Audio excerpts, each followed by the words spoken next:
in this episode.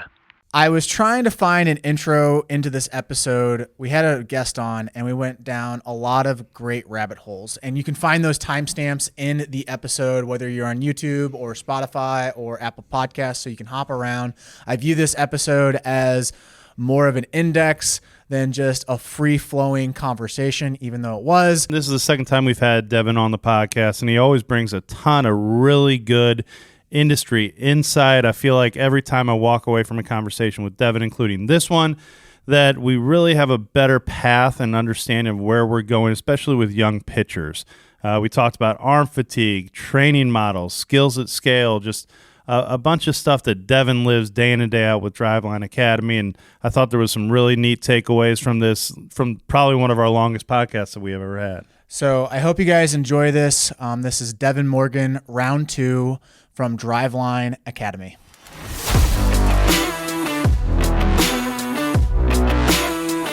What is up, everybody? Welcome back to another edition of The Closing Pitch. My name is Spiker Helms, and this is a show about people, culture, and how to create a winning lifestyle. Reminder, please review the show. Also comment and then give us a subscribe. That helps us out a lot. Also, you can find Dave and myself on Twitter. Also, you'll be able to find our guest on Twitter. Mine is at Spiker Helms. Dave is at David_Birkby. And then our guest today, Devin Morgan, which I'm going to intro here shortly. His is at Devin Morgan on Twitter. Now, the person that we have today, this is round 2, and I am super excited about this. It's one of the minds that I love talking to in the baseball space. It seems like I'm learning from him through his Twitter account, but also from the original conversation. There was just a lot of good tidbits from a player development standpoint, a teaching standpoint, even from a parent standpoint. So the guest that we have is Devin Morgan. He's the director of youth baseball at Driveline. He is the founder of Driveline Academy. He was a speaker at the ABCA in 2021. He also had an awesome thread, or it was a tweet about what you were doing last year before the ABCA. You were more worried about how you were sounding before actually enjoying the moment with your son. And he's also a teriyaki enthusiast. So Devin Morgan, did I nail that intro, or is there something that you would like to add into that intro? No, you guys crushed it. Spiker, Dave, it's great to see you guys. Yeah, that basically is the sum total of my life, right? It is youth baseball and Driveline, teriyaki, probably once every other week, and my family and a small circle of friends. And that's literally everything that I do. It all kind of is encapsulated in that very small bubble. I don't know if that means that I need more hobbies, but I don't know, man. It's just kind of how I landed here. So it's good to talk to you guys, man. I appreciate you. Yep. Before we jump into the meat of the conversation, I want to get your takes on the ABCA. One is, were there any big surprises from your end? We mentioned it in our last episode, what we thought was interesting and what our surprises were, also our disappointments. So I'd like to get your take on that. What was your biggest surprises from the event? Man, this is a tough one. I would say that the thing that is surprising to me is both a thing that's surprising and not surprising. I'm trying to think of how I can explain this best. I think a lot of the direction that our game is going is kind of in alignment with the things that Kyle and Mike and the people that came way before me at Driveline have kind of pushed for, which is how do we leverage technology to make coaches' lives easier, right? Mm-hmm. That's the whole point. Because you can't remove the human element for our game. I don't think anybody's looking for that, right? We're trying to think about how do we weaponize technology for coaches to help them coach more transparently, more without bias, and more to serve our customers, which is players, right? And for me, that's players probably, 9 to 14 is kind of my sweet spot. In our academy, we have, 10 to 18. And for other coaches, it's at the collegiate professional level, right? So it is, I guess, surprising to me when I see stuff on the floor at ABCA that kind of is almost kind of a pushback against that. But then I'm not surprised when I see other companies trying to advance that initiative in different ways. I think that is the stuff that fires me up. But then when you see kind of the other stuff that's okay, we're just we're pushing back on something that could help you, that could literally either make your life easier as a coach or enable you to spend more time coaching, or help to understand your players in a more transparent sense, and then help them get better. It's always surprising to me when people kind of push back about that stuff, because we talk about this sometimes on the Academy podcast. I think a lot of times when you suggest an idea that seems counterintuitive to what you grew up with in baseball, it's like I'm saying that your religion is wrong. Right? And right. And it's hard, if I just go like, hey man, you're wrong about the person on high that you believe in, the odds that we can have a constructive conversation out of that as like our base layer, pretty low, right? We're just not going to come to that. So when but then I see a guy like Jerry Weinstein on the floor at ABCA, right? Jerry is active on Twitter, right? Jerry is checking stuff out. I think about guys like that, and it's like, man, I really hope that as we continue to push this thing forward, that people can see him as kind of like a paradigm for what this can be, and then Tom House, even like, Tom with the Mustard app, there are, and I say this as a guy who's approaching his 46th birthday, there are elder statesmen in this game who are embracing technology. They're embracing the opportunity that it affords to help them coach more effectively. So when I see stuff by people younger than them that is almost the exact opposite in terms of just like the direction is like, well, I want to reduce the amount of feedback that my kids get, or I want to reduce the amount of feedback that I get as a coach. It's like, man, this is like cutting off your nose to spite your face territory. So that stuff is always surprising, because I think if you look at the signal all over the place, top to bottom, there are really good coaches at a variety of different levels that are able to use technology to benefit them. But do you think that it's not necessarily old versus young? It's more of the mindset and the creativity of the person? Because if you think about I've never talked to Tom House. I would love to talk to him, but he seems like a guy that's always been on, I'm going to test the boundaries of my specific area. Do you think that's just a mindset, or do you think it is old versus young?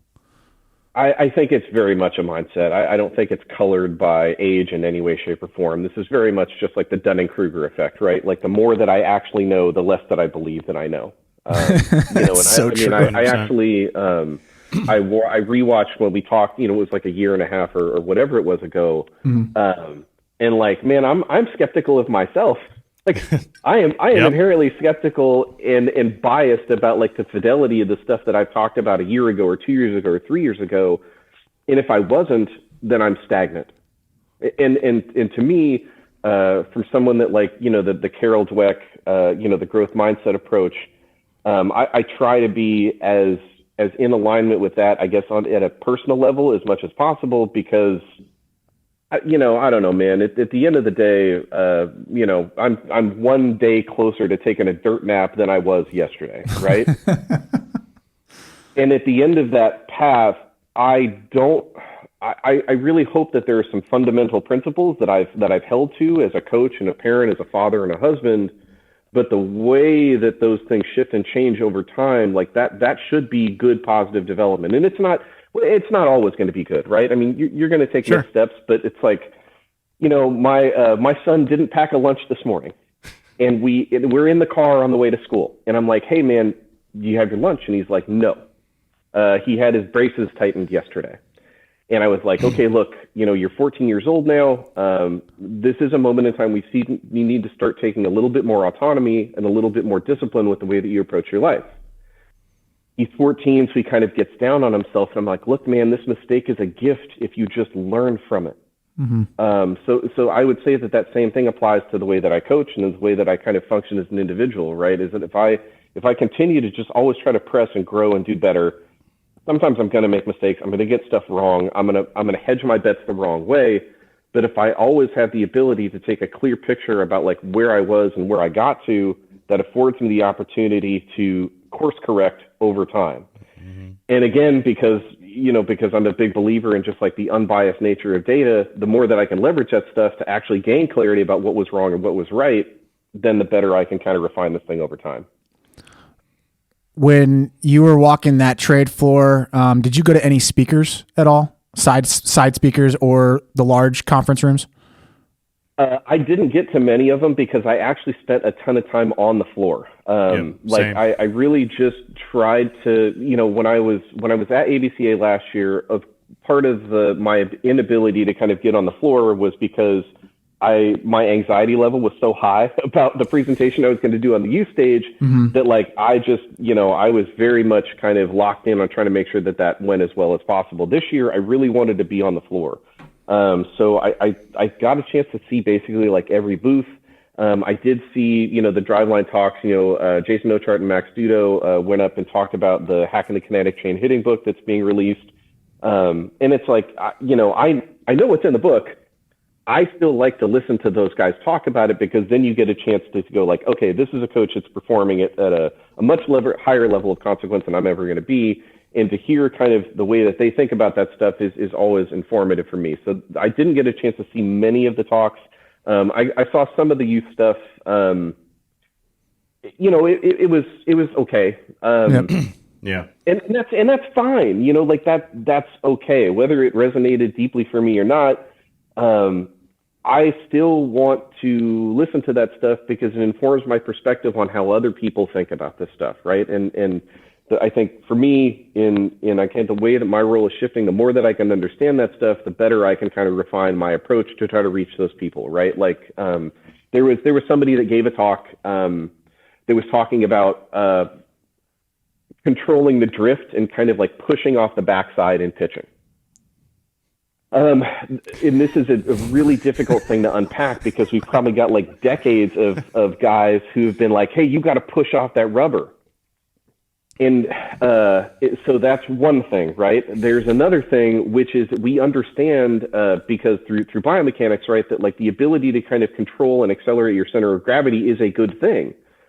The tricky part is that the more that you want these things to be in balance, right? And trying to coach from a position of helping players achieve balance can be challenging, right? It's sometimes a little bit more easier to tell a guy, just push off the mound, right?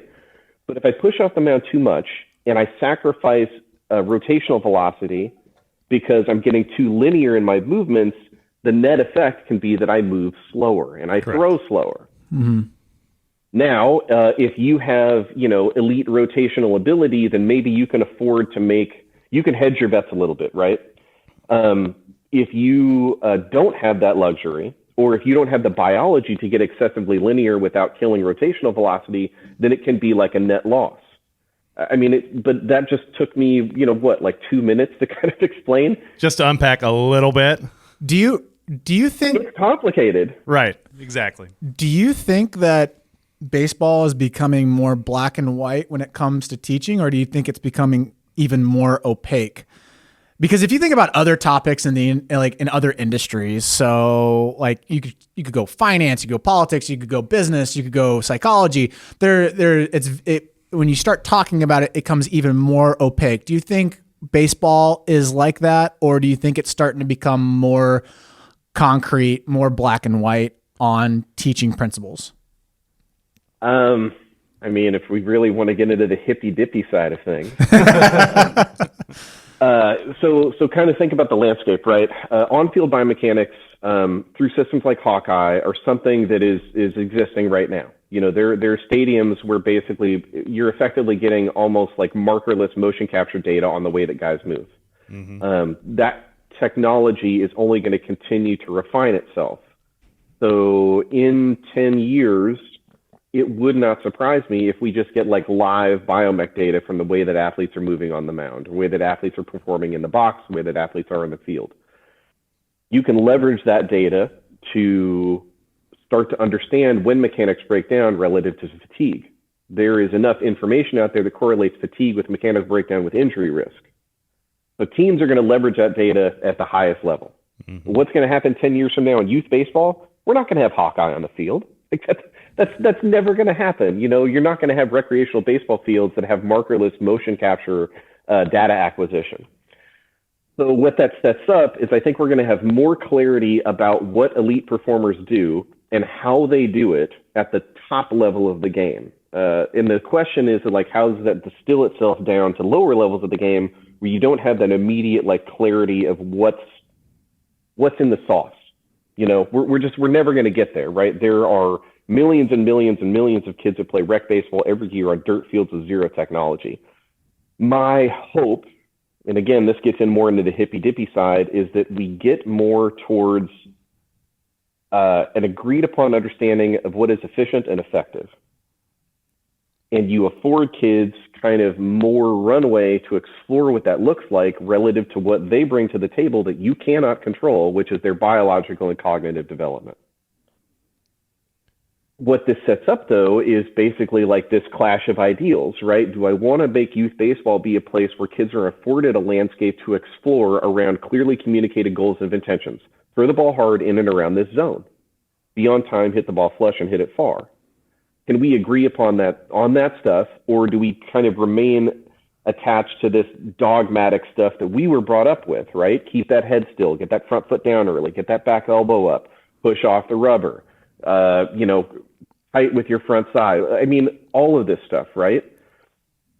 What we're going to learn at the top end of things is there's a lot more variance to movement than I think we really understand. And man, I feel like I'm talking like a crazy person, but whatever.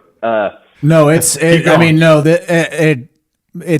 the question. That's the thing, because like I've always battled this with with conversations. Like Twitter just seems like sometimes it's the same thing said over and over again, but then you have those select few accounts that aren't worried about necessarily catering to the masses, but they're willing to throw out an idea and take swords for it. Yeah, take the sword for it. And whether you agree with them or not, like there's a lot of accounts that I follow that I don't agree with, and I don't agree with how they handle their stuff.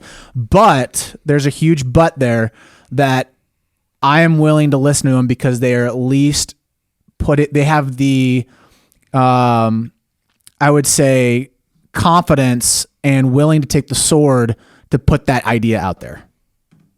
Sure. And I mean, I started my talk last year at ABCA with the same idea, and I have to do another talk at the Northwest Baseball Coaches Association this weekend. And when I do this stuff, I want to kind of talk first about our shared intentions. I really, truly don't think that there are a lot of bad actors in youth baseball. I coached Little League Baseball for 12 years, and I didn't get paid a single dollar for it. I didn't do that because I was trying to get rich or whatever. I did it because I love coaching kids. I love those moments where you can see them continue to grow and develop, and it makes me feel good. It makes my heart feel whole when I see that stuff happens. The path that I've kind of gone towards, and this wasn't always the case, is effectively thinking more about environments and intentions that drive mechanics. And to me, this is very much like the Bruce Lee be water thing, right? Mm-hmm. You know, water conforms to the cup, it conforms to the river, it conforms to the ocean. The intention and the objective is what I want to communicate most clearly and effectively, and I just want to run a feedback loop when the child achieves the stated intention, they understand that, and they can start to refine and lock in that movement. I think a lot of guys, we share that same intention of like, my heart feels full when a kid learns something, but they hammer it, be like, hey, okay, I need you to get that back elbow up, right? So I'm going to tie a piece of bungee cord to a kid, or I'm going to put a connection ball between their head and in the top of the bicep and the delt to try to lock in that movement. Our intention is the same thing. We're just not kind of in alignment about the path we're trying to get there. And, you know, at the end of the day, I think sometimes we do baseball a disservice when we under-index for the amount of creativity that it requires, and we over-index for thinking the amount of precision that it requires. Like, when I think about precision, I think about like a marching band, right? Or military drills. You know, those things are performed just through like rote repetition. They do it over and over and over and over and over till they can't get it wrong, right? And it's a series of scripted movements. That's not our game. I truly don't believe that that's our game. In our game, you need 10,000 swings to try to apply to 10,000 different pitched ball locations, right? Mm-hmm. Yes, you know, when I'm pitching, I'm either 46 or 50 or 54 or 60 feet 6 inches away from a 17 to 18 inch plate, right? You're literally not going to move the same way every time. So the question is how much variance can you kind of accommodate for and control to achieve a consistent result? Especially when you're talking about children and the biological variance that you cannot negotiate around. And again, even when you're thinking about older collegiate professional athletes, they might have less variance because their coordination and proprioception systems are much, much better, but they also have to navigate around fatigue, right? They also have to navigate around the last time that they pitched or hit. They have to navigate around the nutrition and the sleep and the training that they did the next day. That requires compensation, and compensation basically means that you have to negotiate around variability. So for the precision guy, he sees a guy dotting, the outer third and goes, okay, that's a result of precise execution of movement. What I see is the amount of compensation and variability you had to navigate to get to the same objective goal, right? To have that intention and then execute around it. So it's going to be interesting where coaching goes. Other sports lean towards a model. You think about like the Dutch soccer, like the Korver method stuff. Their system of kind of player development is all about kind of small space, minor constraint, bigger space, unbalanced constraint play.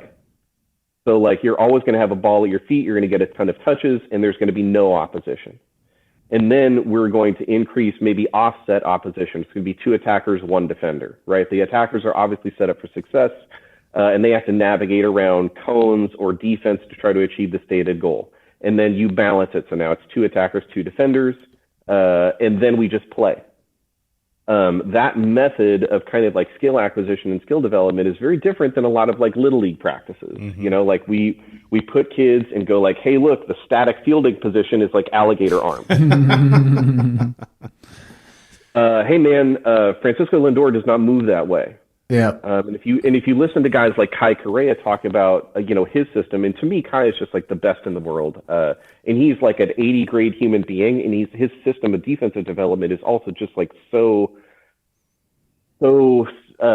high performing, because it takes kind of the foundational posture, position, principles that you want to have in elite fielders, and it builds them up systemically, right? It starts with kind of taking the legs out of it, so you just kind of focus on posture and presentation. And then you progressively build into a more open play space of kind of training, right? And it all revolves around simple objective goals, right? Kill the ball deep in the pocket, ideally on the index finger, bring it back in, power position, and get it out. It's just tricky, I think, for me to kind of talk about this. If you're just like an average parent that doesn't work in baseball professionally, I sound like a lunatic because I'm not giving you something direct. Yeah. I'm going like, hey, look, this is a very nebulous thing to define, right? And I think an easier way to say it too, and correct me if I'm wrong, is that sometimes we forget that the game belongs to the kids and it doesn't belong to the adults. Correct. And if we aren't on the same page about that thing, right, we can have an intention about like, hey, we have a shared intention, right? The 3 of us here, a room of 300, a room of 3,000. I want to teach kids to get better at baseball, and I want them to love the game.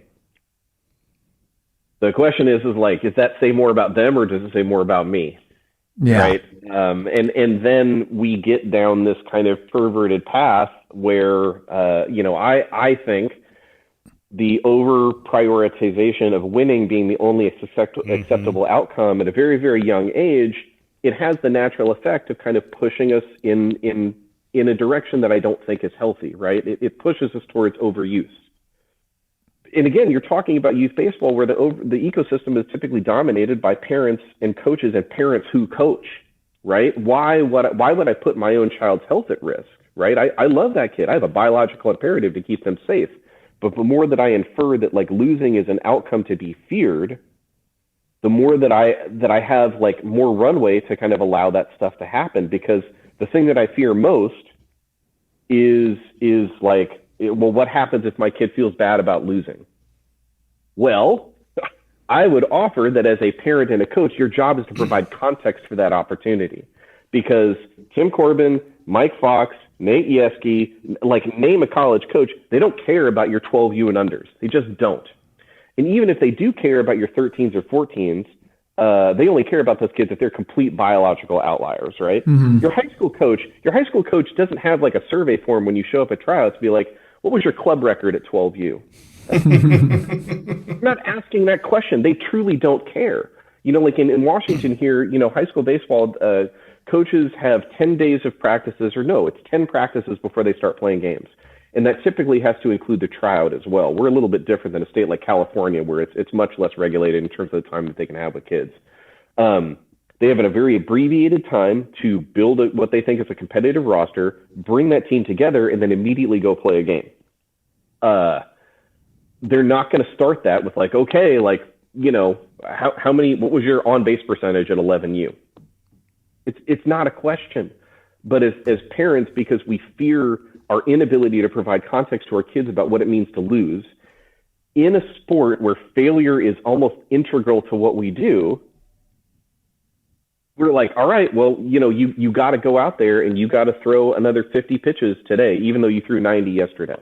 You know, there was a game in Long Island last summer where a 10U kid threw 151 pitch complete game. I want to get down that route, but before we get down that route, I said a statement last episode to Dave, and it pertains to this conversation, and I'd like to get your take on it. So I said the priority of the coach should be development, and the priority of the player should be winning. It shouldn't be reversed. Yeah, I think that's fair, and I think that maps to kind of like the biological and cognitive base state of kids, right? Did we talk about Jean Piaget the last time we did this? I don't think we did. I don't think we did. Okay, so Jean Piaget is a developmental psychologist, a Swiss guy who developed kind of a 4-stage system of understanding children's cognitive development. In his system, Piaget, the 3rd stage of that is like what's called the concrete operational stage.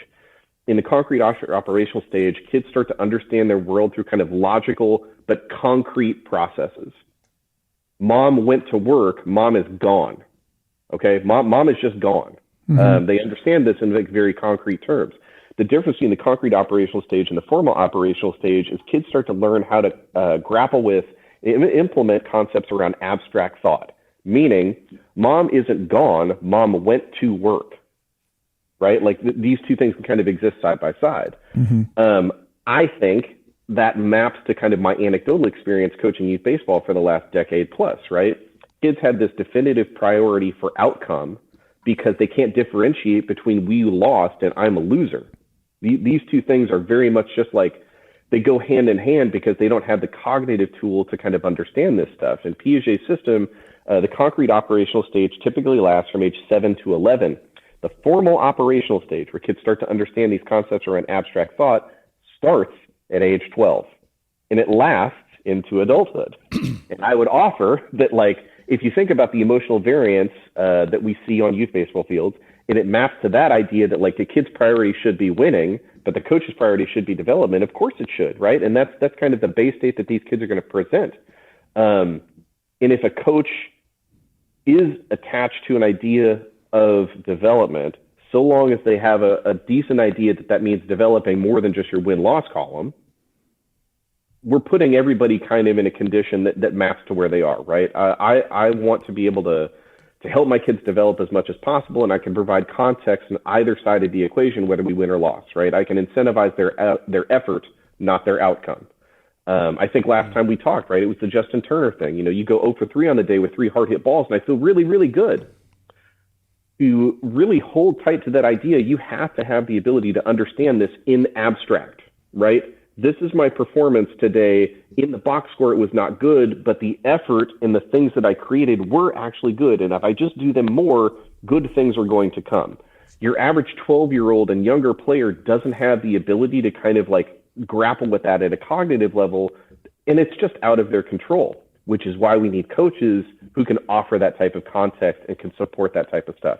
And that's why one of like the most base layer non-driveline things that we advocate for is like quality at-bat sheets. Like literally, just by quality at-bats, I'm moving myself away from kind of this box score outcome derived understanding of the game, and I'm incentivizing things that are good. Hey, did you work yourself into a plus count, right? Did you take a high intent swing at hittable pitch? These are good things. Did you work like a 6 or a 7 pitch count AB? That's great. Like, there's all these minor developmentally positive actions that take place in baseball that if I measure them and then I communicate them, I have the ability to provide context to a player. And that's all that we want to do, right? Is we just want to, I can't navigate around their lagging cognitive development. I can't control it, but that doesn't mean I have to let them be a slave to it. Is that something that you guys recommend, like from a youth coach perspective, like a 12 and under coach? Is that something that you recommend you add those types of, quality of bat charts and talking about plus counts and things into like actionable practice, and just it's a constant feed into their thought process to get them away from that win-loss mindset all the time? That guys, if you play this game at the long run, the wins will take care of themselves anyhow. Correct. 100,000%. We have a book that's very I say that it's drive line agnostic, meaning that it doesn't talk about plyos or anything like that. It's just a bunch of games. It's like 47 different games, hitting, throwing, defense, strength games. And one of the games in there is a game that we made years ago on a dirt baseball field about 5 minutes from my house called Kill the King. And it's like a 3-level game. Round 1, you step into the box with a 2, I think it's a 2-1 count, or no, it's a 2-2 count, right? I can't afford to take a strike. I can't afford to take a ball. Second round is a 2-1 count. Now I'm a little bit more of a plus count. I'm really hunting something I can do damage with. Round 3 of that game is a 3-2 count. I just have to hit the ball hard and put something in play. What I would love to see more coaches do is kind of run games like this in practice that kind of incentivize the small actions. And then all you have to do is call those same things out in competition. And the great thing is when you think about Game Changer as a system that's kind of ubiquitous for scoring games in youth baseball, Game Changer has QABs. It's baked in. Mm-hmm. You literally can just score the game and see that stuff. Now my QAB system that I've run in youth baseball is a little bit different. I have one of my QAB things on there is I want you to smile. It's a 1-point action. If you smile, that's a point. Game Changer cannot account for that. In 2 years, they will. They don't have a system for that. So that's why I'm over in the I'm an NL guy, so I'm third base dugout as much as I can be. But I'm in that third base box, and I've got my clipboard and a pen and a paper, and I'm trying to incentivize stuff like that. And you can, and if you understand that concept, you can implement that on the defensive side. You can implement that on the pitching side. Hell, you can implement that on the teammate side. Did you pick your teammate up? Hey, Timmy was trying to stretch a single into a double, got called out. Did you grab his or her bat or hat and glove and bring it out to him? Hey man, that's 10 points for me in a youth game. That's 10 points easy. Did you get in the correct position to execute a potential double cut? Did you back up that outfielder? There's so much stuff you can apply to this if you just understand the concept. I want to go back to this fatigue thing. You mentioned was it 12-year-old or 13-year-old that threw 151 pitch CG? Yeah. That was a 10-year-old. That was a 10-year-old. If I remember correctly, I want to say that it was the 4th game that kid played or 5th game that they played in 2 days. And I believe the kid pitched in some other stuff before. There was a big thread about it on one of these Facebook travel ball forums. It's pretty wild. But yeah, it was 151 pitch CG for a 10-year-old. And then you tweeted out because MLK weekend was a big weekend for baseball for a number of reasons. You have a lot of clubs that go down to Fort Myers and Arizona, and then they also added a Texas event as well. And how we approach it is it's a way of getting reps before the spring season, and it's a way for our best players to go down in one location. And you sent out an interesting tweet. It was quote tweeted on Josh Rudd's post. You said, "Why this stuff matters, why change is necessary," and it was a picture of a research article. And the research article said, research work done at ASMI in Birmingham, Alabama, and from the Andrews Research and Education Institute in Gulf Breeze, Florida, has proven that if a young baseball player plays with fatigue, there's a 36-to-1 increased incident that they can injure their throwing shoulder and or elbow. My question is what qualifies fatigue? And I think we know the answer now, but when I saw that, I really wanted to ask that because, again, I'm big on psychology and like what words mean, and sometimes the word meaning can get lost depending on who you're talking to. What do you mean by fatigue and avoiding fatigue? So this is one that takes a lot of unpacking. Yes. It's really complicated, right? And Josh is putting together some people that are kind of looking at some of these events, like the stuff that happened at MLK, and just kind of looking and going like, hey,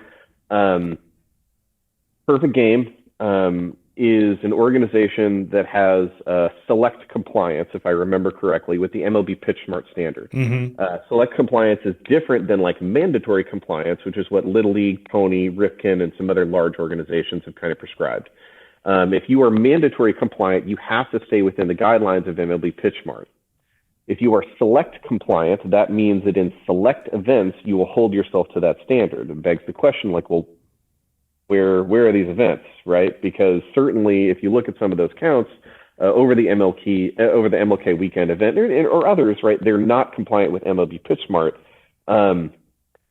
So what we're talking about with fatigue is generally just that, like, as you continue to perform an activity, you are going to, you're going to get drained a little bit, right? Like if I just get down on my floor right now and I knock out like 5 push-ups, I'll probably feel fine.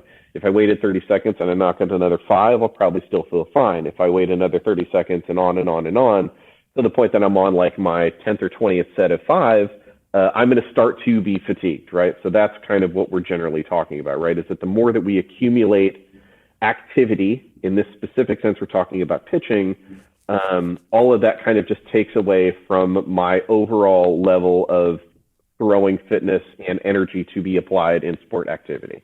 So technically you're saying the fatigue means if I throw back-to-back days, my body is not going to be prepared to throw and it's going to be able to support my arm. Well, this is where it gets really tricky, right? Because what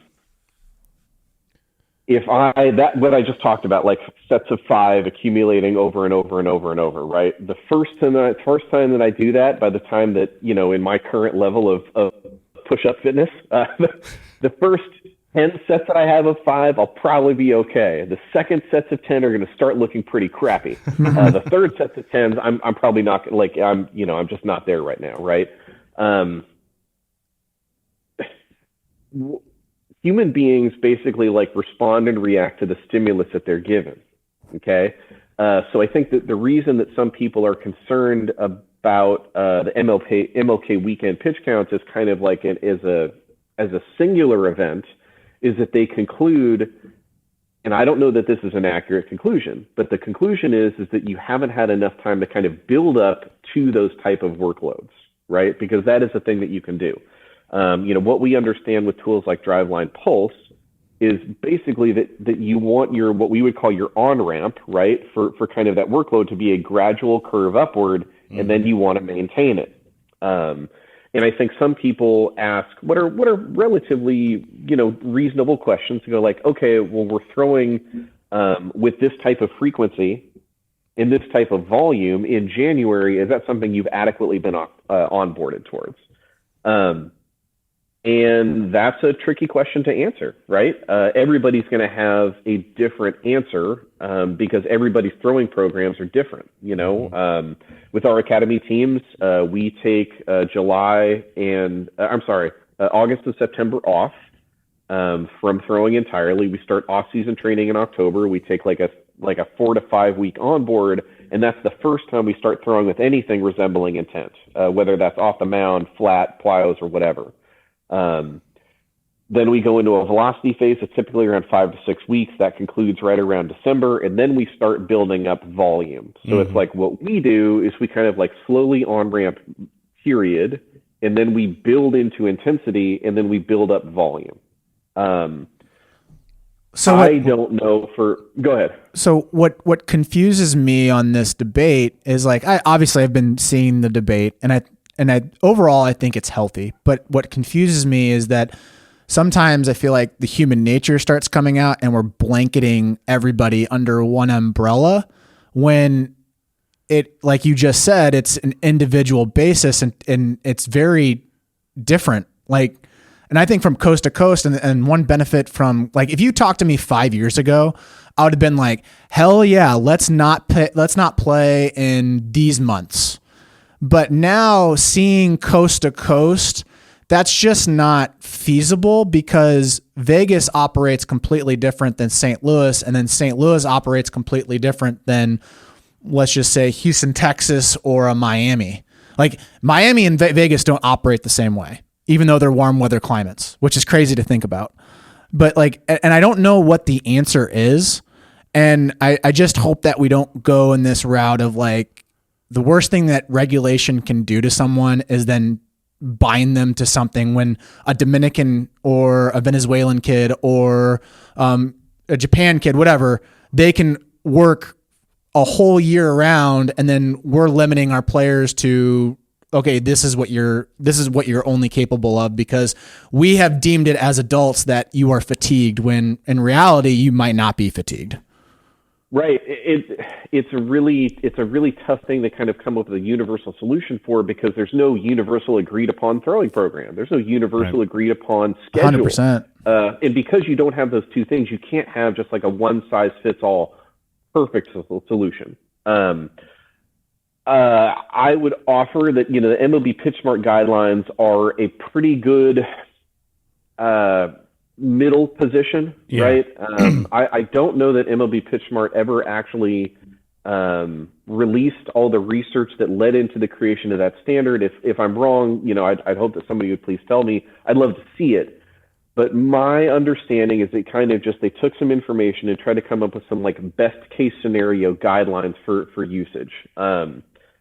Now, what was before MLB PitchSmart, if I remember correctly, was more of like an innings-based approach, right? And innings are tricky because we're talking about youth baseball. You could have a 12-pitch inning, or you could have a 50-pitch inning, and I've seen either sides of the equation, right?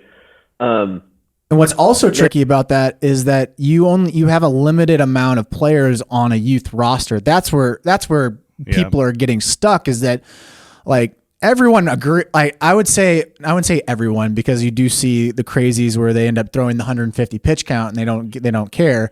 But overall, I think 90% of people agree, let's not destroy a kid's arm. Right. I feel like that's a little child abuse at some degree. If you're just like, all right, go out there again, Timmy, and let's see what you eat it and rip it. And then even a secondary to that, I think that most people agree that they understand the correlation between, if you're really fatigued and you're trying to perform an activity at your highest level of performance, you're probably, if you're really hurt, you can't run a mile, right? It just all makes sense.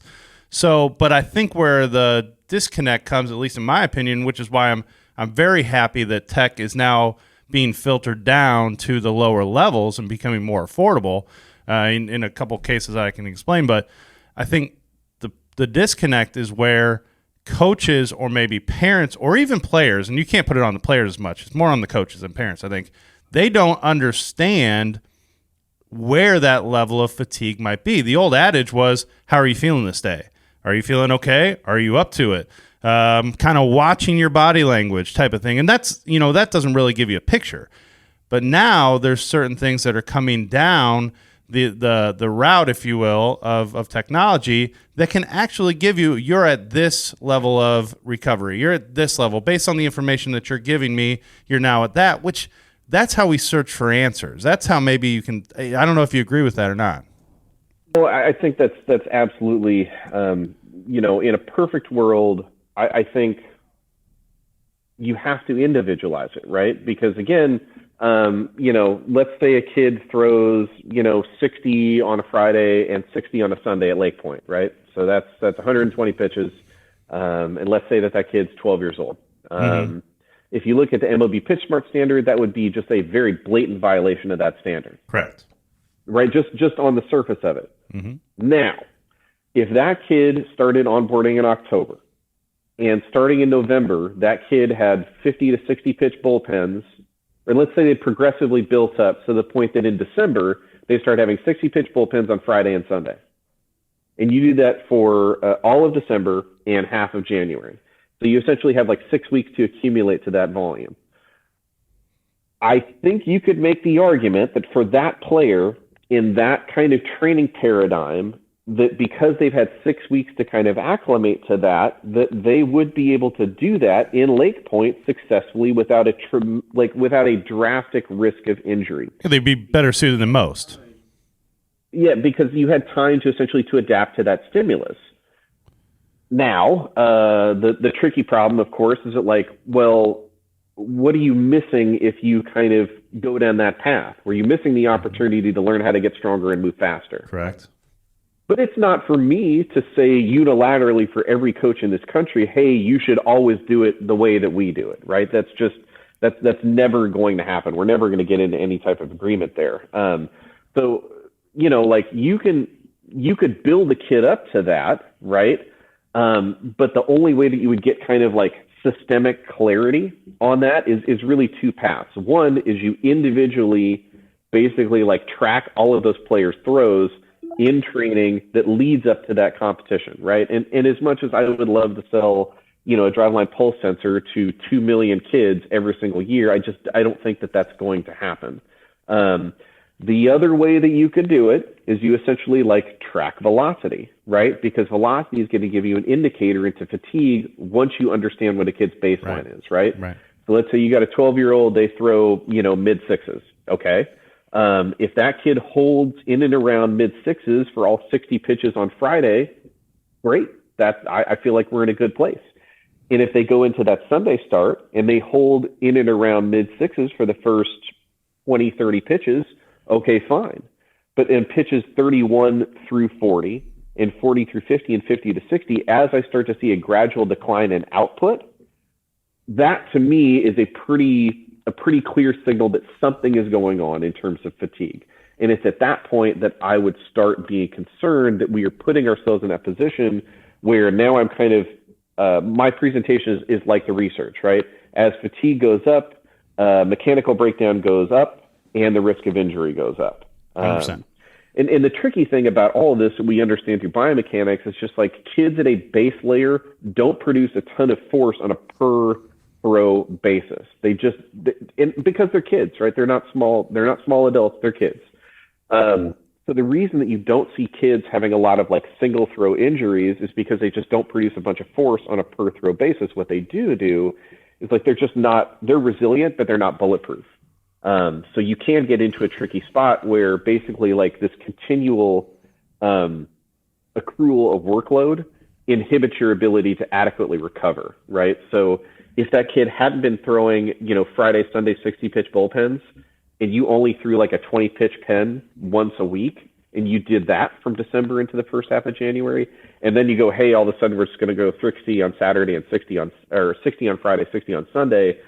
That is the situation to avoid, because instead of seeing like a gradual accumulation of workload and then essentially like holding that, it's a spike in workload.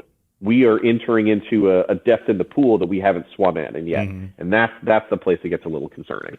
Yeah, it just I think overall, I think growing the game, that's one of my priorities, and just that's one of our missions and our goals as a club. And just being able to eliminate 2 months out of the year where you can't play baseball just doesn't seem like a very feasible and great option for the game when the game is not being adopted at a rate that it used to be. I'd want the kids to play as much as they want, and being able to make that offer, and it's up to that kid to play or not play. But I do think that I agree with you, which is there needs to be more education. Yeah. And I don't think coaches have that education yet, which is no fault of their own because they don't live in this space like we do. We live it day in, day out. The guy who runs a mortgage company, he's trying to think about how to take care of his employees, and no fault of his own. He's trying to do his best and he's volunteering his time. And then he's like, oh crap, I just threw the kid 80 pitches, 90 pitches, and I shouldn't have done that. Well, you have to educate coaches, and you have to come up with something that's flexible because so much of this stuff is regional, right? Like, we in the Northwest, we start our off season in October, and we don't play in August and September. We don't, right? My team. We're giving away good weather in August and September. Right. We end up having to play, sometimes in February and March and April when the weather is terrible. Yeah. But the reason we do that is because our first high school baseball practices are typically the last day in February. So kind of we have to take that thing and run it backwards from that, right? So if we just had like a blanket, like, hey, every state in the nation, and our great nation is going to have a no throw in August, September, man, that just ain't going to work. Yeah. Right. You need kind of a flexible standard. You need education to coaches. But the only other thing that I'd offer is just like, I 100% agree about this idea of like, we want to grow the game and afford kids the opportunities to play it. And again, I realize I sound like a crazy person here, but think about the thing that we like hold in highest regard, right? What we hold in highest regard typically is like neighborhood play, movies like The Sandlot, right? Yeah. Kids will play until they're either they get tired or the lights go out. What that environment really is, it's self-regulating. Like the kids play until they're tired and then they're done, or they might go a little bit above that and they're done. That's a very different thing than me as a coach going up to one of my players and going, hey, how do you feel in a tournament? Mm-hmm. That's a really good point. Because not only if I go, hey, we're in a tournament, the kids, they're not dumb. Like they might be cognitive and developmentally behind, but they're not. A lot of them aren't stupid. They understand that there's one team in our division that's going to get this stupid trophy, and I want to win a trophy, right? So the moment that I go out into the bump and I'm like, hey, how do you feel? I have to acknowledge that there's some power dynamic involved in there. And again, like, what do we love, right? Like, it's that moment of like David Cohn, being like, hey, you're not pulling me out of this game. Like, I love that stuff, right? As someone that loves this game very deeply, I have to be the adult in the equation when it comes to a 12 or an under kid on the bump. And I think that there are ways that we can have kids play that aren't this thing, right? It's not, hey, we're going to play at least a 3-game guarantee over 2 days, and it might be as many as 5 or 6. There's a different way that we could structure this thing where we're playing, but we're not putting ourselves in that box. The moment that I step into that tournament box, I have to kind of accept some of the stuff that trails with that, which is I'm kind of cultivating the thing that I want, which is a kid to just be like, hey, yeah, man, coach, I got you. I got you for another 5 innings, or I got you for another 20 pitches, right? Whatever. But if I'm remaining kind of like an intentionally ignorant position about what that kid's output looks like, or what their fatigue level starts to look like, or I am putting the value proposition of my club, which is winning, ahead almost accidentally of the other thing, which is development and keeping kids healthy. Mm-hmm. Now I'm just kind of putting myself in a position of natural conflict, and I realize that's an incredibly like difficult thing for anyone to tolerate, because that's a tough thing for parents to tolerate, right? The way that a lot of parents understand their kids' team is the same way that they relate to like their professional team. Like last summer, we were in a tournament, and I went to the restroom, and there was a kid that was walking out of the bathroom and another parent walking in, and the parent stops this kid who is, I don't know, 12 maybe. He's like, hey, you guys got to get the bats going today. Johnny, what happened 45 seconds before, right? Johnny's sitting there on the bench. He's like, man, I got to go to the bathroom. Hey, coach, can I go? And the coach is like, fine, hurry up. And the kid runs over there and he gets in the bathroom and he's just trying to get back to the dugout. And this parent is like lighting him up. And I don't know if it was the actual kid's parent or just another parent on the team, but he's lighting this kid up. He can't even get out of the bathroom about the team's performance. Like, what does that tell you? You know, like if I was in the club seats at a Mariner game behind home plate and I'm like passing Julio Rodriguez in the walkway, there's no way that I would say that to him. I might say that to my wife as we watch the game on my couch. I wouldn't say that to a professional athlete.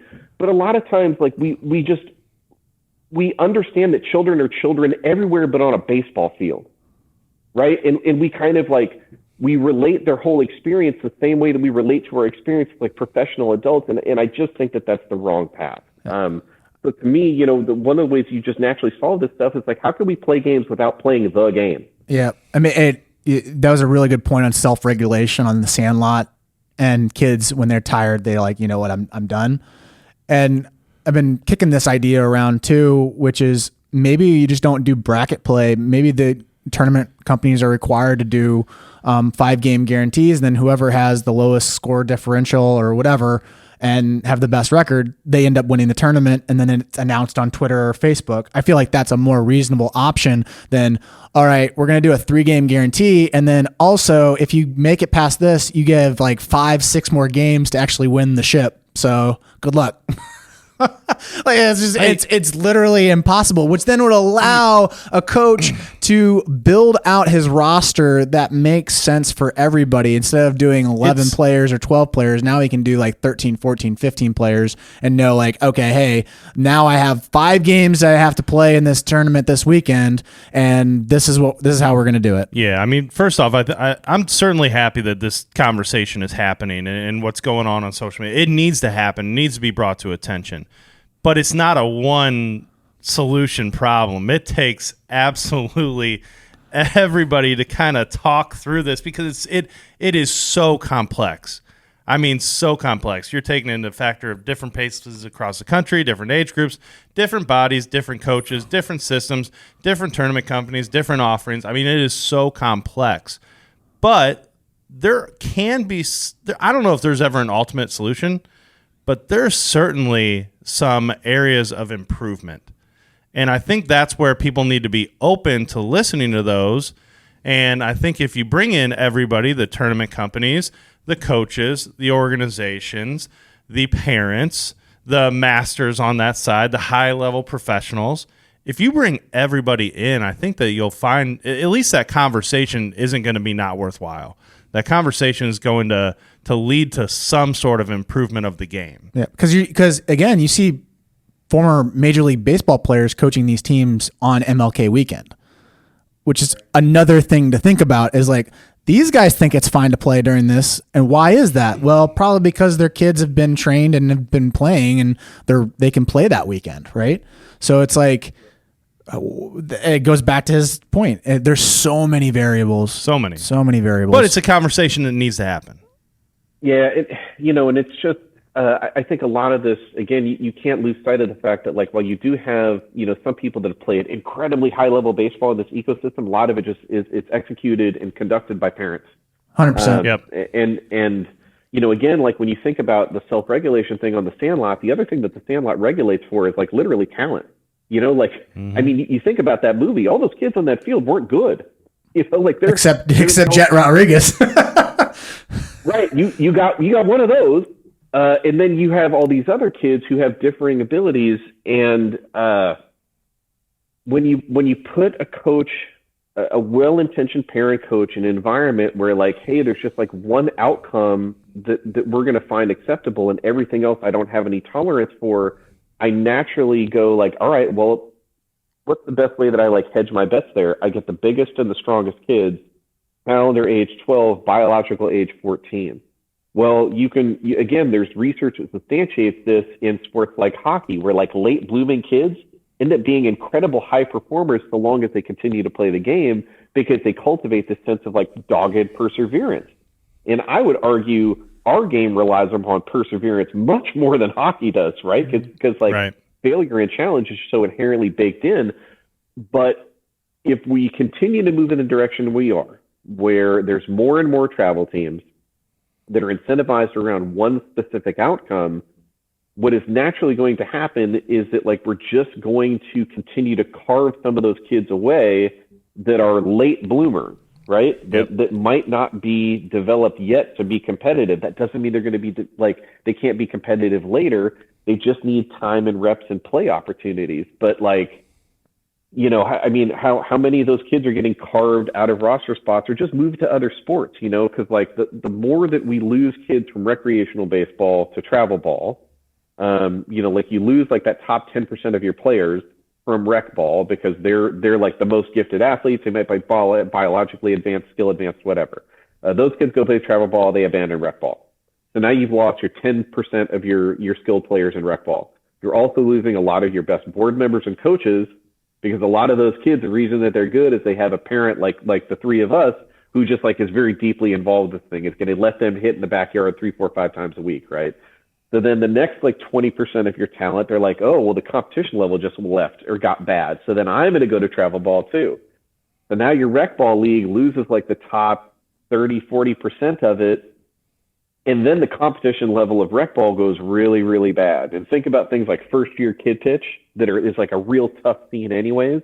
If the kids go out there and they're expected to like play like a 6th inning technical baseball game and nobody can throw a strike and nobody can hit, that kid's going to play for like 1 or 2 weeks and be like, hey, mom, dad, I don't want to do this anymore. Right. And now kids don't have the ability to learn how to cultivate this sense of perseverance. You know, like the beautiful and infuriating thing about our game is how flippin' hard it is, right? Like that's the thing that we love. But to learn that, you gotta have some sense of competence. You have to learn like the joy of it first before you learn like this pressing failure loop, right? And so what's the answer of increasing game adoption? Because you basically you painted a really good picture of what has happened in the last 5 to 10 years. And again, I think that it's a net positive overall, but there is some issues with game adoption where these kids that want to learn the game and want to play the game, they're not being able to learn the game properly because those better kids were also teachers on the field. Like I remember when I was playing, I played up in age and I learned more by playing around them than I did with my coaches. Like it was at that age group, I just looked at what someone was doing and I looked at Nick and I was like, that's what Nick's doing. So I got to do what Nick's doing. Well, now you don't have Nick and you have a whole bunch of me's out there and we're trying to figure out how to play this game and we fall flat. So a couple things. If you look at our national governing body, which is USA Baseball, right? USA Baseball has a very clearly defined intention about what this thing is supposed to be, right? Almost at a per age level. If you go to usabaseball.com, they have resources for coaches and parents and players about kind of like as a per age basis what we should be working towards. And what that is basically like skill acquisition, fun, and engagement as our base. And then we kind of refine like the technical gameplay stuff, right? That's largely out of step with the way that our game is actually conducted on the ground floor. And I would say that that's true not only in travel ball at like the 9U level, but also in rec ball. Man, I've seen incredibly contentious 10U or rec ball games, right? Because we aren't putting skill acquisition, fun, and engagement first. We're putting, I need to perform within the technical boundaries of this game and I need to win. We put that first. We put the technical skill, we put the skill acquisition, fun, and engagement later. So the first thing for me is like, we have to start thinking outside of the box about the way that we introduce our game to kids in an engaging fashion. That literally is the first thing. And again, you know, I think we talked about this before we actually started recording, but part of the, you know, ABCA's, opportunity, the American Baseball Coaches Association, you know, Rob Haney and Ryan Brownlee are just like the highest quality baseball men, you know, some of the highest quality baseball men that I've ever met because they see this thing with clear eyes and they understand kind of ABCA's opportunity to play Switzerland and communicate to parents that like your role isn't so much to be a coach, it's to be a facilitator. the more that you can kind of facilitate joy and enjoyment in this game and introduce skills at a scaled down level and then progressively build those things up over time, the better that we have an opportunity to develop that skill floor early, we have more runway to teach the technical game later.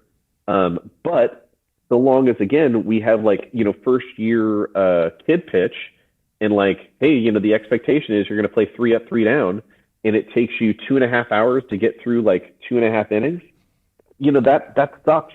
It's not good. And you have that kid out in the outfield that's picking daisies, and we're like, well, how dare you not be engaged in this game? That kid's behavior is going to tell you the truth of how engaging this activity is. Yep. Right. So for me, again, I realize I am like an absolute crazy person here, but like for that stuff, man, I would rather have 3 stations of home run derby and like 3 stations of like round robin, target throwing, and 3 stations of like infield, outfield games that we could play. And I would do that for 6 weeks, and then I would do 6 weeks of games. So ideally, we're progressively kind of building into the thing that we need to. You can't unilaterally neglect that we need to technically learn how to play baseball eventually.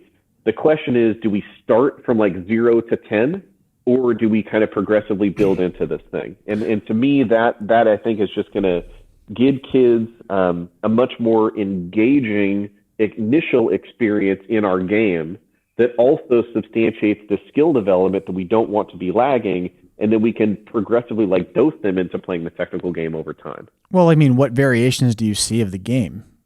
There's not many variations to our game. Where soccer, you have futsal, you have indoor soccer. I mean, they play a lot of different games inside of practice. Basketball, they lower the hoops, they shorten up the court. Baseball, we just shorten up the field, and then we say, all right, this is the game, good luck. And then we might put a machine out there, and that still doesn't solve anything. Yeah, and when we play 3 up, 3 down, right? I mean, it's essentially the same. And even with like the early, like the first year machine pitch, right? I mean, a lot of times we're doing that from 46 feet away. We're not reducing the task complexity. The only thing I'm reducing is the human element. And for me, like, for the first the first 6 weeks of like a coach pitch, I would rather have us just doing like side soft toss. Like let's drastically reduce the task complexity, make it much more likely kids can find barrels, which means that on the defensive side, there's actually more activity, and then progressively like expand that over time. I think the more that you can kind of like reduce the task complexity and then gradually increase it, we have the ability to just like the initial dosage of our game, the way that we present it is just the engagement part and the fun part, and actually having action happen is just, it's so important, because the moment that you put that kid out there in right field, they're probably already feeling stigmatized because they're so just like drastically reduced to it.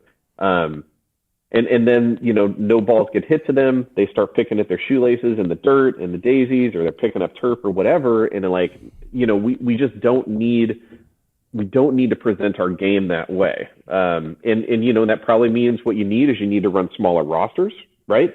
And you probably need more coaches, because if you're going to run smaller rosters with the same body of players, you need more coaches, need more help. So for again, the thing we're talking about at ABCA is like, how do I make parents understand that your job as a facilitator is not to be Tom House. Your job is not to be an elite hitting instructor. You just need to run small games that are fun, that drive the skill that we need over time, and then progressively kind of build us towards like playing the technical game. This is awesome. How quickly? Well, personally, my opinion is, if this doesn't change at the younger levels within the next 5 to 10 years, you're going to see with the way technology is and the way you see just the overall attention span of young people these days and everything else, you're going to see a massive fall off. And there's just too many other options, too many other things out there for young people to do. They're getting pulled in a million different directions. And if you supply them with the current standard thing that's going to lose their attention real quick because it's a high failure rate game, they're not going to like it. Like you say, they're going to leave in two weeks. We're going to see a lot of kids leave the game. So the question is, and I don't know if you have the answer or anything, but how soon can we get any sort of that type of idea implemented? Ideally 2024. That'd be awesome. That's what our youth committee at ABCA is working on. Okay. Not to put the cat out of the bag or the cart before the proverbial horse, but we're really talking a lot. And again, like all credit due to Ryan Brownlee and Rob Hawney with ABCA about trying to communicate a clear set of kind of what you need to know and how you need to do it for parents to just be a facilitator of this game at the lowest stages of things. I really think that that's the best thing that we can do. Another thing that I think is an issue too is that you have a disconnect between the leagues. Like you have Babe Ruth, Pony, Ripken, and then you have travel ball. I think there's just a huge disconnect there. Do you think that there's a chance to where everyone can come into a room and actually say, all right, this is what we're going to be focusing on and this is what we're going to be focusing on? Or is that just a pipe dream and a fairy tale and it'll never work? I mean, I don't know if my naivete is showing, but I think that that's possible, right? And the reason that I think that's possible is because the problem is something that we're all going to suffer equally from, right? If you look at what the Aspen Institute has done with Project Play Initiative over the last, I think they started in 2018 or 2019, baseball loses more participants at a disproportionate rate compared to any other sport when kids transition onto a 90-foot field. Like that is a fact of what's happening. And I've brought this up before, and people tell me that like, oh, that's just because, like Little League baseball is kind of ubiquitous, and there's a lot of kids that play, Little League, and then they just kind of naturally rode over time. And I understand, that natural stratification happens. But again, the point is that it is a disproportionate rate compared to any other sport. So the question is why? Well, when you're faced with a 262% increase in play space between a 46-60 field and a 60-90, the destination that I think we want to work towards, which is 90-foot baseball, which is the opportunity you put on spikes for the first time and you walk out of the dugout and you hear the way that those things sound different than your plastics. I'll never forget that moment, right? I will never, ever, ever forget that moment. I'll never forget what it felt like to actually be on a big field for the first time. I think the issue that we're running into is the kids are just like fundamentally ill-equipped because of the construction of the game at the youth level to be competitive, to have what it takes to play on 90. And that's not because they're unprepared or they can't do it at a biological level. We're human beings. We adapt to the stimulus that we're given. We're just hyper optimized for one specific environment that's very different than the inevitable environment, right? This is just a place that you're going to get you. If we do our jobs, again, we have the same shared intention of trying to build kids that love this game and want to play it for as long as possible. 90-foot baseball should be inevitable. But if you're not set up for success there because you optimize for the wrong thing, I think that's the reason that we have a disproportionate participant loss. And that's something that all of us are suffering from. Travel, rec, Pony, Ripken, Little League, Ruth, all of it, right? So how do we create more kids who are even playing Babe Ruth, right? Like Babe Ruth in Legion Ball was the thing. Again, I'm very old, but like it was like he played Little League and then it was Ruth or Legion or whatever. My understanding is the registration in those leagues are not as high as they once were. Well, why is that? Because we don't have as many kids that are actually able to play 90-foot ball. So, again, my naivete may be showing, but my hope is that if we just kind of understand that these are facts that all of us are going to have to navigate around, right? You might have less players at 15U, 16U, 17U, and 18U just because you carved them out early or you optimized for the wrong thing too early. How do I want to change that? Well, we have to change the entire structure of everything that leads up to it. You got to start from the bottom up. Also, I think there was a lot of misplacement too. Disruptors. Perfect Game would be number one on that list. They did a huge disruption to the space back when they first started, which again, I think net positive overall for players. I think it's net positive. I think it's also an identity thing for, like we talk about it here at the Tigers. We're always trying to figure out, okay, where do we want to niche ourselves and what do we want to really focus on? And how do we want to focus on it? And I think the baseball space in general, everyone goes after that elite player. Well, what happens to those other players? That's where it gets kind of the muddy waters start happening and the game adoption doesn't happen. And that's what we've been focusing on for the last year. We've been really focusing on game adoption and growth of the game. So, but for everyone that doesn't know what Project Play was, I wanted to make sure that everyone knows what that is. That's the Aspen Institute Sports and Society program. It's the award-winning initiative. Coven's leaders, identifies gaps in access to quality sports activity, and mobilizes organizations for action. And it was established in 2013. And they really hit the scene that Devin mentioned on 2018, 2017. That's when they kind of got on my radar too. But they have some really good information out there if you want to go do some research on your own, if you want to be a nerd like us. It's aspenprojectplay.org. I want to talk about skills at scale. That's something that you say a lot, and I think that'd be super valuable to players and parents and coaches. Could you kind of dive into that? Sure. So, in a technical sense, skills at scale is our framework for kind of the way that we conceptualize youth development, right? We have just a little bit more of our chips on the side of the table on the hitting and throwing skills, because that is just, all the action in our game is predicated on hitting and throwing, right? Like that's there's nothing more fundamental than baseball than your ability to throw the ball and hit the ball, right? Everything happens off of that. So in a technical sense, our hitting skills at scale is bat speed and exit velocity. Bat speed is important because what I was told a very long time ago, that the pitcher supplies the power, is just a lie. That's not true. Thanks to the work of Dr. Alan Nathan at the University of Illinois, we understand that for every mile an hour of bat speed you produce, you generate 1.2 miles an hour of exit velocity. For every mile an hour of incoming pitch speed, that contributes to 0.2 miles an hour of exit velocity. That's assuming for the same collision efficiency between round ball, round bat. So if you want to hit the ball hard, and hitting the ball hard is a good thing, you just have to move the bat fast, right? As you hit the ball harder, better outcomes generally present themselves. This is in complete directional alignment with everything that like Ted Williams was talking about in Science of Hitting many, many, many years ago. So for us on the hitting side, we're kind of talking about bat speed as like output, and exit velocity is like the application of output, right?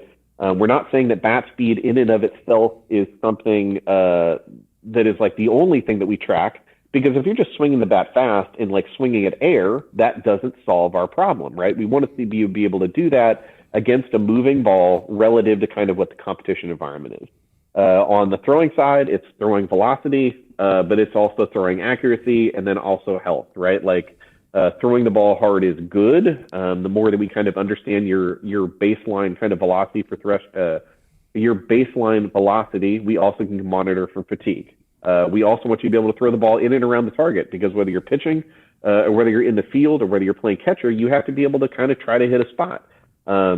We want to understand these things differently, kind of both separately and also together, because I'm not expecting children to perform with an amount of like motor control that I expect adults to do. So I kind of have to understand both of these things. And, my anecdotal experience is that the easier path and the better path is to basically like meet kids where they are. Kids can't stack on muscle, right? They don't have the testosterone to be able to do that. They can't like engage in like the systems of hypertrophy and tendon stiffness that allows me to try to get strong as an old man. Kids can't do that.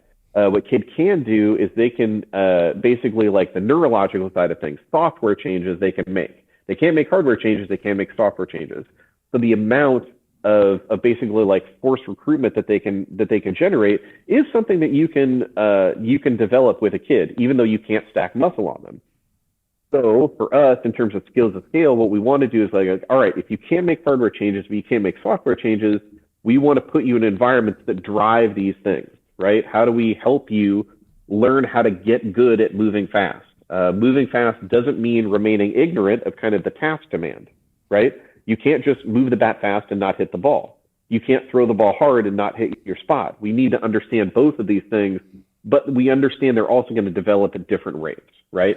So we prioritize these things in the way that we train our teams and kids in our program, because they're necessary ingredients, again, for this inevitable shift in play space, right? You go from a 40,000 square foot field to about 105,000 square foot field. On a 90-foot field, that throw from like the 6 hole is 120, 130-ish feet. That's That's a substantial difference than if you were just like playing shortstop at 46-60 from 9 to 12, and then you never knew that you needed to be able to throw the ball hard. So you show up that first time in a 90 field, you're like 2-3 hopping throws. It's tough to feel competent and competitive in that arena. So skills and scale is just this idea that, like, again, hitting and throwing are just kind of the most fundamental things to me about what our game necessitates, not only for competitiveness now, but also for competitiveness as the landscape changes. We just want to have a little bit more of our chips on that side of the table. You incentivize everybody's development. You put them in an environment where they are free sometimes to move fast and swing and miss. That doesn't mean that I want them to swing and miss. What it means is that we're going to get better at sprinting by sprinting, not by jogging. If that speed is a necessary ingredient for hitting the ball hard, I just need to give, again, I'm communicating a very clear intention to a kid. Hit the ball hard. What does that mean? I have to be on time. Okay, I need to have an attack angle that's relative to the defense angle in the incoming pitch, and I have to move the bat fast. The more that I can give a kid an opportunity to go like, hey, I just need you to learn how to do that, the better they're going to get at it and the better that they apply that tool. So are you saying you can teach force and speed, or are you saying force and speed are something that we're going to deal with later on? We just want them to understand that the player needs to create that force and speed and do it as much as they possibly can, but the things that we can control are eye-hand coordination and bat path and actually catching the baseball. Is that what you're saying, or am I? I'm saying we can teach it. Okay. You know, like I'm just saying that these are things that can be taught. Now, the thing that I will grant you is that these things certainly will develop just through biological process, right? Like kids will naturally throw the ball harder, and they'll naturally move the bat faster, given no stimulus, just because of biological development. What I don't want to do is regurgitate the stuff that I remember, again, 30 years ago, that like, oh, you're going to wait for your velocity. Like, again, like why would that be a thing? Human beings are adaptable to the stimulus and the stress that they get. These concepts are very just kind of fundamental. Things like progressive overload, right? Progressive overload is basically like the fundamental way that any like strength program works. And it's also the way that something like a Couch to 5K app works, right? Or the Road to 100 push-up works, right? All these things are just like taking advantage of progressive overload and the way that the human body responds to stimulus. The American, the American Society of Pediatricians or the American Association of Pediatricians or whatever the big pediatric group has said on record since 2000, I want to say it's 2015 or 16, that resistance training is safe and appropriate if supervised for kids starting at age 8. So, but I want to make sure that we clarify this for everybody. This doesn't mean that you're deadlifting 215. Please, Lord on high, don't do that, right? And what we're talking about, again, appropriate is really like a foundational principle, right? I don't think that anybody thinks that like a 1-rep RDL for an 8-year-old is a good idea. What we're talking about is essentially putting kids in environments where they get a chance to produce force and accept force and change directions and move fast. We want to learn how to do these things. And the more that we can kind of do them, the better we get at them.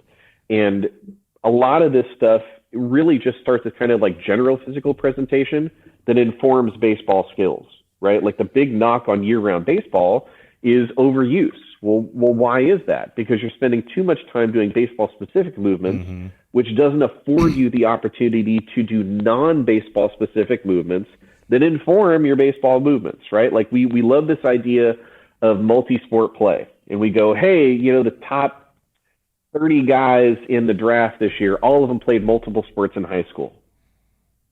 Great. I get that. Those 30 guys, probably 29 of them, or maybe all 30 of them, are like absolute biological outliers. Yep. And they're athletic outliers because of their training and preparation. And because their general athletic preparation is so high and their performance is so high, yeah, of course they played multiple sports in high school because they're studs. it's a very tricky, like, chicken and the egg thing to kind of break down. Like, well, how did we land here, right?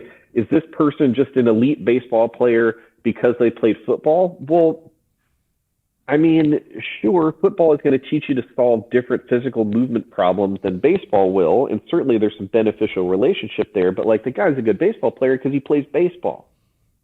The trick for us, and the reason that like every practice we run has probably somewhere between 30 to 40 minutes of non-baseball athletic training, is because we understand how the whole informs the part, right? Like again, we talked about mechanics a while ago, right? And again, I realize I sound like a lunatic when I say this, but like, to me, when you look at guys' mechanics, it's just the expression of a system trying to solve a problem.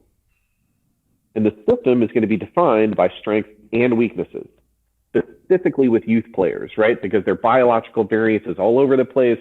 They grow all the time. Like every 4 to 6 weeks, their brain has to learn how to re-coordinate their bodies because their limb dimensions change all the time. If we understand that that's like the base layer, then I want to afford myself as a coach some tolerance for variance. But the more that I can kind of develop the system, the more that those mechanics are going to continue to be refined by like this ecology that they bring to the table. I think also the issue too is I hate saying this because we're in organized sports, but people want to play organized sports and travel sports across multiple sports. So if I play baseball on a travel club, I want to play in the top travel baseball club, and then I also want to play on the top travel hockey club. Time that doesn't work. Like, it's tough. And I've seen players where they get burnt out because they do the top teams on both sports.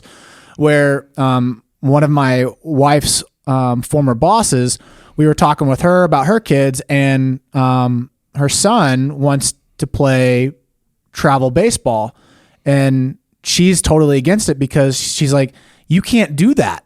You're already on a top soccer club. Mm-hmm. There's no way that we can make that work. Not from a financial standpoint, like we totally can afford it. But the thing is that it's not good for you. And it's just like, choose a strength trainer. Let's go with the strength trainer, and then we'll put you in a rec level baseball team or a lower level team that's just local, and they play 10 or 15 games a year. I think that'd be perfect. And you end up training for your sport, which then also incorporates this whole total body training format. Yeah, I mean, and just the schedule configuration is really difficult, right? Like, I mean, I think my son was 11 the last time that we had soccer, basketball, and baseball all together. And like, because he is a baseball lunatic, we start our off season in October, it was like, I think November or December, and like basketball was ramping up, soccer was finishing, and we had baseball going on in the background too. And I knew it was a lot, and he's a high energy kid. He listens to me blather about all this stuff all the time. So like, he sleeps well and he eats well. And it was a lot to try to manage. And as a well-intentioned parent who's trying to give my kid the opportunity to play multiple sports, I had to realize it also was just like, I'm square hole round peg, because the amount of activity that he has, unless I let him drop out of school, which I'm not that crazy. Unless I let him drop out, like, how are we going to do all these things together? And it's like, the intention is good, but you can't, like, there have been, let me think about this, Deion Sanders, Bo Jackson, who else? Not a lot of guys, but Danny Ainge was like a multi-sport guy in college, right? Not a lot of guys are able to do this stuff at the highest level in multiple professions. Jeff Samardzija did it at Notre Dame. Yeah, that's right. Yeah, good call. It's difficult, right? And again, kids are pretty resilient, but they're not bulletproof. But if you're that well-intentioned parent who's like, well, we're going to be on this 7-on-7 football team, and then this AAU team, and this baseball team, man, like, you're just running the ragged edge of that kid's ability to kind of recover from day to day or month to month from, like, again, what is probably just like an overall athletic workload that is too much. But you had good intention. Like I think it's great that they're playing multiple sports. It's just I don't think that they should be playing at that high level where the demand is so great, because like example, soccer culture is way more advanced than baseball culture in a lot of cases, where they're flying all over, not just the country, but they'll go overseas and play clubs overseas in Europe. So like that player, it's going to be really tough for them to play an elite level schedule, going to Lake Point and going down to Jupiter. That it doesn't work. The timing doesn't work. Yeah.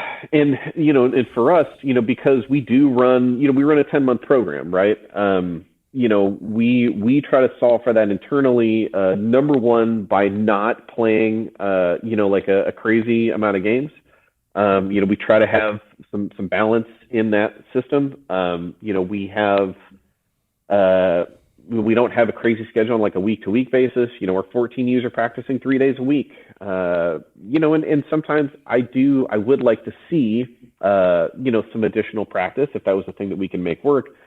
But again, what do I understand about just like general athletic performance and development, right?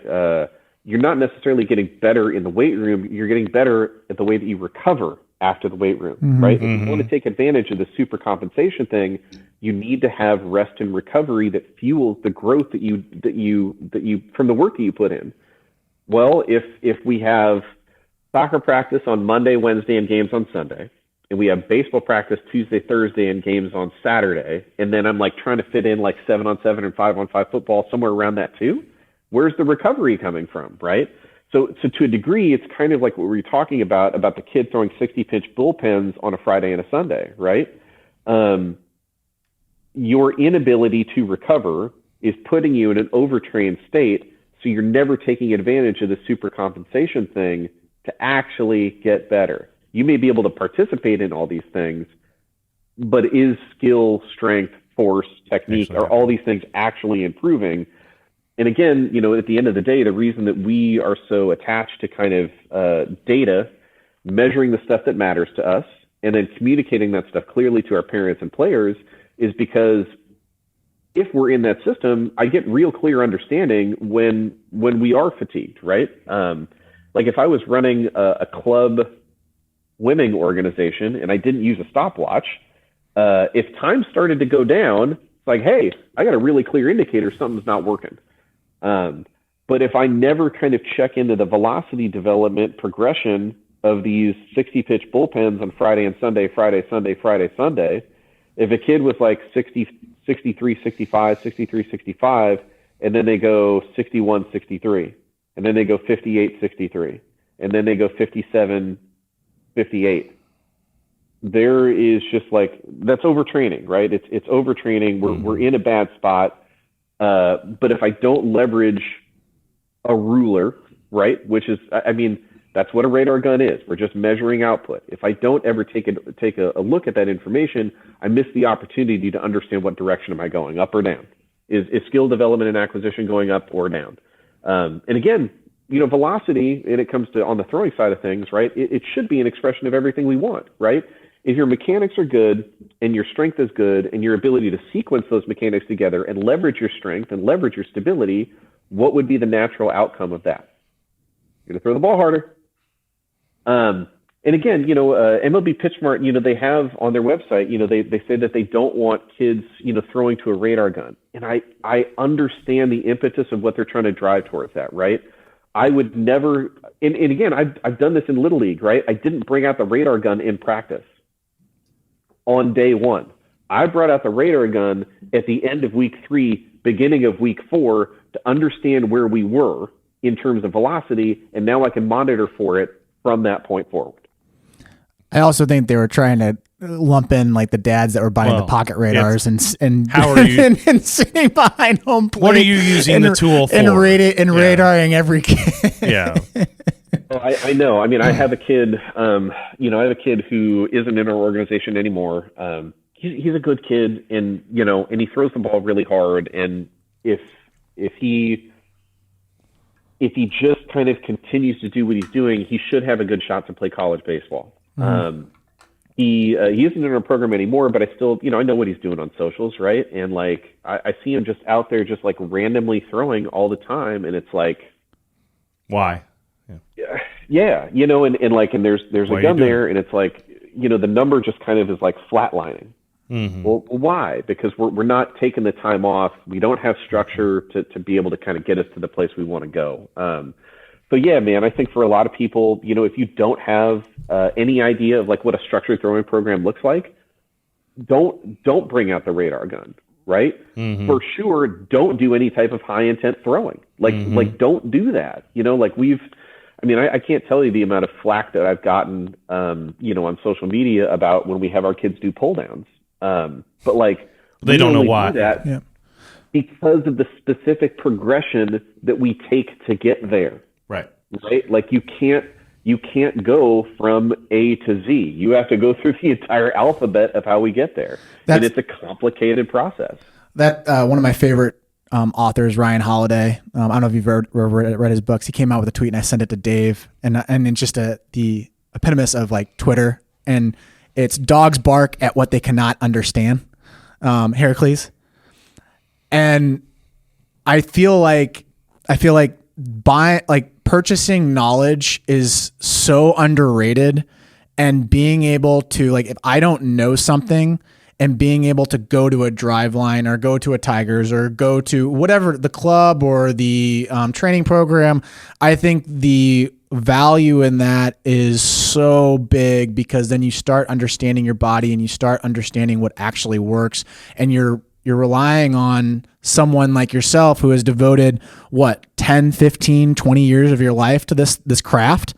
Like, I think the knowledge that you have is extremely important for someone to grasp, and just being able to learn from just even this podcast, because this podcast is free. Mm-hmm. This podcast is free, and you've just dropped so many knowledge bombs that I think people can take away something from this podcast. And then if they want to learn more, really search that stuff out, because that's the stuff that's going to really help. If your kid wants to play professional baseball or play college baseball, these are the things, these are the paths that you have to take. Or if you don't, you're going to end up getting your arm run through, or your body's going to break down, and you're not going to be able to accomplish that goal. But again, you have to understand, is that something that your kid wants, or do they just want to play the game? And that's another thing.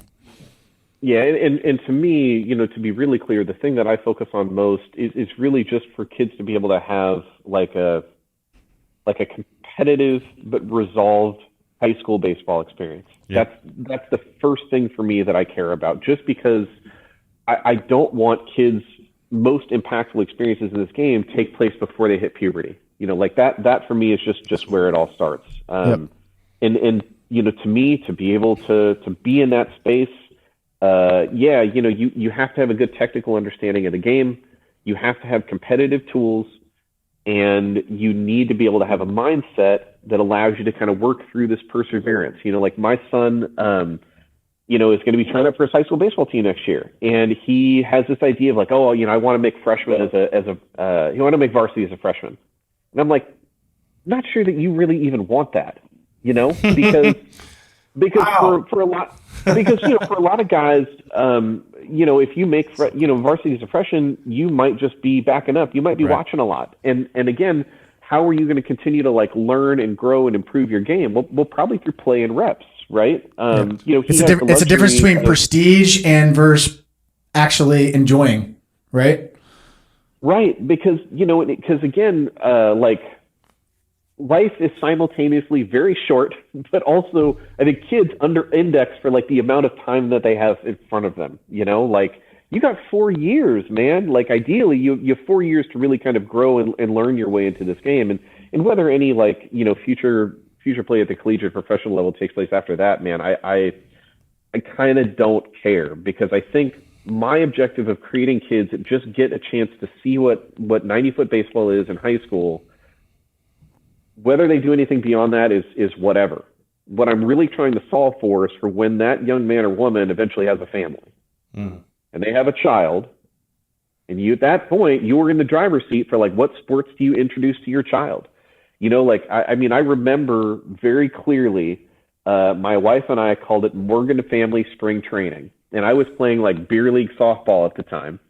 And we took our kids down to a field, and we brought like the giant, like the Bam Bam bat, right?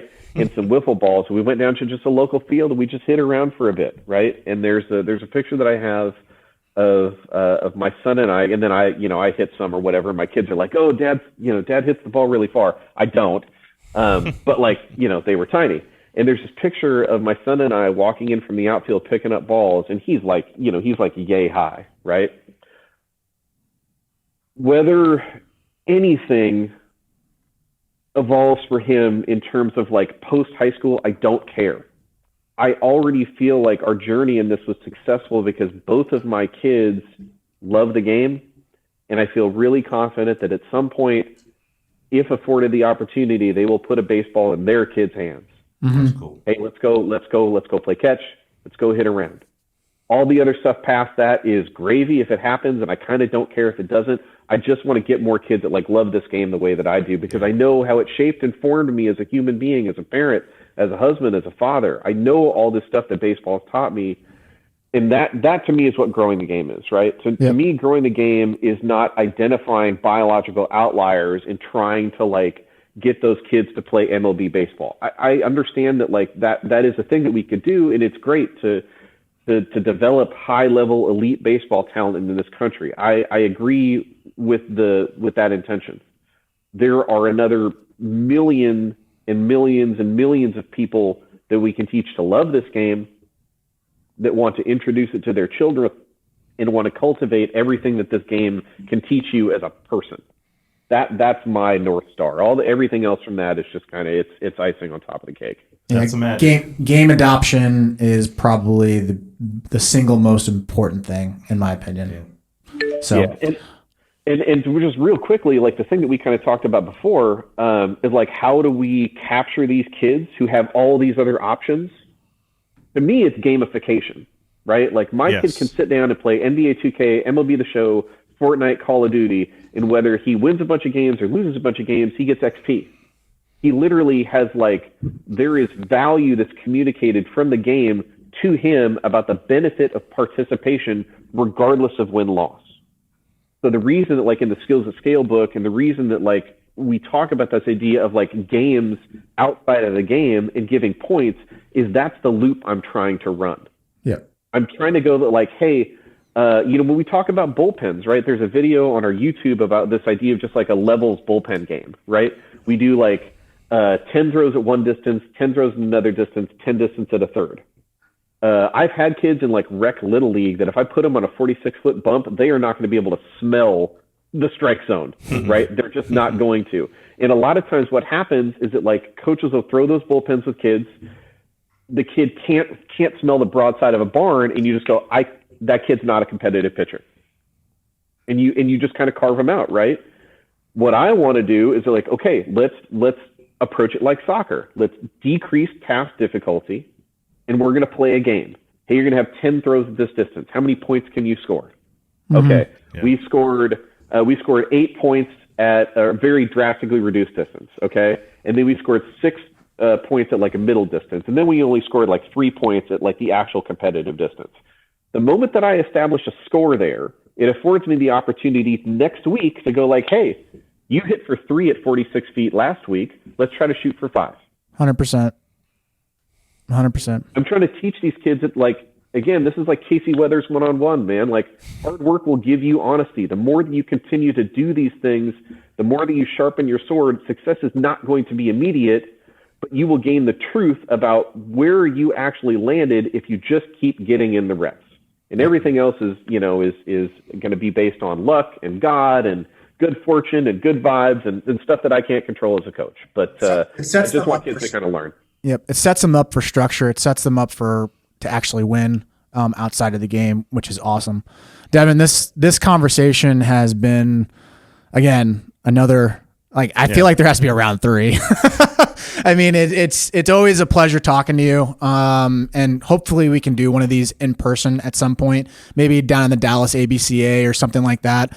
But I mean, again, I appreciate your time. And guys, if you're on Twitter, make sure you give him a follow. It's at Devin Morgan. It's DEVEN. And just engage with him. Like, he's putting out some good stuff. That's one thing about Twitter and baseball community. Sometimes we're just very passive. Really engage with him. He'll respond back. And that's how we've started our relationship, and go from there. Go back and listen to this a few times. Yeah. Lots of good information in here. Devin, do you have anything that you want to let the audience know what you're working on, anything like that? Yeah, man. We should have something coming out soon where we're going to bundle our youth baseball development certification, which is very much aimed at like a 90 to 120 day Little League season. It's like just a way to kind of help coaches understand what took me like 12 years to wrap my head around. It's a certification course you can complete in a weekend. We're going to be bundling that with our Skills to Scale practice book. We should have that live in a couple days, so it'll be ready for coaches that are going into their seasons in February. It's just all about how to kind of execute some of these ideas about like a positivity, engagement, and skill-driven approach to just recreational team baseball. And I've had high school coaches go through that course, and they said that it's good. We've had several. I think we're getting close to 3,000 people that have done it. So I think it's okay. We're bundling that with the Skills at Scale book because, again, that's a lot more about like how can you construct and implement these fun games in practice that drive towards this thing. So that should be live pretty soon.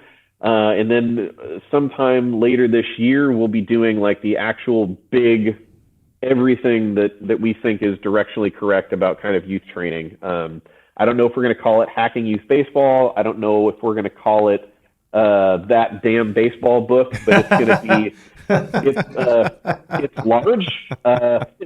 The rough draft is about 55,000 words right now, and there's probably more polish that needs to be put onto it. So that thing will be coming down the pipe. I'm just, I feel really fortunate to be able to have this opportunity to work at Driveline and have them kind of support this initiative. That what we're trying to do is just like make the game better, and I think we can approach that from both ways. I think we can improve recreational baseball at the lowest level of the game, and that part is something that I'm just incredibly passionate about because, man, that's just where it starts for a lot of kids. I think we can do that. I think we can, do some of this other stuff that ABCA wants to do, and I want help with about improving the other side of things, kids that are a little bit more focused on baseball. I think we can serve both. And so long as all of it moves towards, again, solving the same problem that all of us have to deal with, I hope that, I hope that we can get everybody on the same page. It's just like, baseball is in a weird place right now. Like this tremendous influx in travel ball has definitely had some positive benefits, but it also having some negative repercussions, not only within, kids leaving rec ball, but also within travel ball itself. And again, the one thing that I'll come back to is if you just look at like USA Baseball's website, the national governing body, they've already identified kind of the ideals that I would hope that we can be in agreement on. We aren't. Like there's a lot of disagreement. You go on these fields, man, and there's a ton of animosity. And just like the environment can be really toxic. And the thing we didn't even talk about today is like how this is going to affect our game if we don't have umpires, because that's a problem. Oh, yeah. We need umps to play our game. And because we don't have a trailing generation of 25 to 35-year-old umpires, or even I think the 35 to 45s, unless we change our environment, we're going to have real problems, right? You're just going to have like one-man crews or coach umpired games, which is going to mean that coaches can't coach. They have to umpire. A lot of these things are just like systemic problems. Yep. So my hope is that we can get everybody on the same page, that we need to start working together to solve them. And for me, this is all that I care about other than my wife and my family and a small circle of friends. So, absolutely. Next time, man, let's do this one in person. And if there's anything, that I can do to help push this game forward, man, that's what I think. It's the only thing that I'm supposed to be doing in my life. So I'm trying to do it. Devin, thank you so much for your time. Guys, make sure that you subscribe to the show. Give a follow to Devin. You can follow us. My handle is @SpikerHelms. Tweet at us. David's is David_Berkby. Until next time, see ya. Thanks, guys.